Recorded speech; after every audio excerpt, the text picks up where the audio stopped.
कायद्याचं राज्य असेल तर फुटीर खासदार बाद व्हावेत. लोकसभा अध्यक्षांनी त्यांचं सदस्यत्व रद्द करावं. उद्धव ठाकरे यांची मागणी. खासगी निधीसाठीच खासदारांनी बंडखोरी केली. उद्धव ठाकरेंचा फुटीरांवर घणाघात. संसदेमध्ये किती वेळा निधीसाठी तोंड उघडलं ते सांगा. ठाकरेंचा बंडखोरांना सवाल. गद्दारीच्या मुळावरच घाव घालणं गरजेचं. शिंदेसेनेचे उमेदवार लोकांनी ठरवून पाडले पाहिजेत. उद्धव ठाकरेंचं धाराशिवमध्ये वक्तव्य. राम मंदिरातील दान चोरी म्हणजे हिंदुत्वाशी गद्दारी.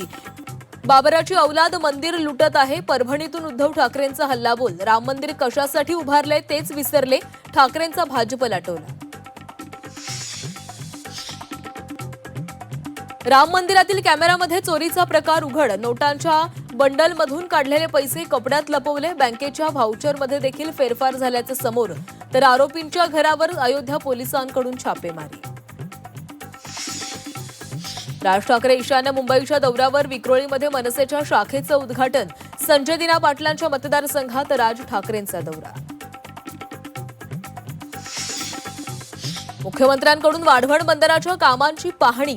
स्थानिकांना सोबत घेऊनच विकास. 3 वर्षात बंदराचं बहुतांश काम पूर्ण करणार. मुख्यमंत्र्यांची माहिती. एकही परीक्षा घोटाळ्याशिवाय पूर्ण का होत नाही? सिस्टीम एवढी सडलीये का? मनसे नेते अमित ठाकरेंचा सरकारवर घणाघात. तरुण डिप्रेशनमध्ये असताना सत्ताधारी ऑपरेशन टायगरमध्येच व्यस्त असल्याचा आरोप.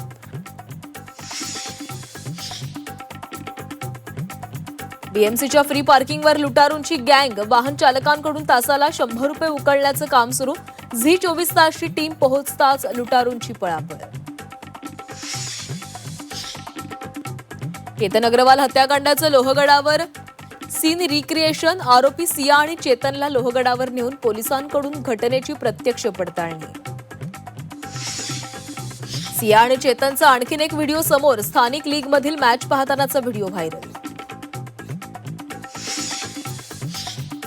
मुंबईच्या भायखळ्यामध्ये सामूहिक हत्येचा कट उधळला. धार्मिक मिरवणुकीमध्ये वेदनाश्रमक औषधं असल्याची बतावणी करत विषारी गोळ्यांचं वाटप. एका व्यक्तीची प्रकृती चिंताजनक. एका आरोपीला अटक. 14,000 गोळ्या जप्त.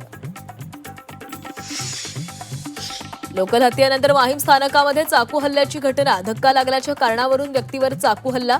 मुंबईमध्ये लोकल प्रवाशांच्या सुरक्षेचा प्रश्न ऐरणीवर. बुलढाणा जिल्ह्यातील पावसामुळे वाशिममधील कांचन नदीला पूर. पुरामुळे परिसरातील शेतीचं मोठं नुकसान. नदीचं खोलीकरण करण्याची शेतकऱ्यांची मागणी.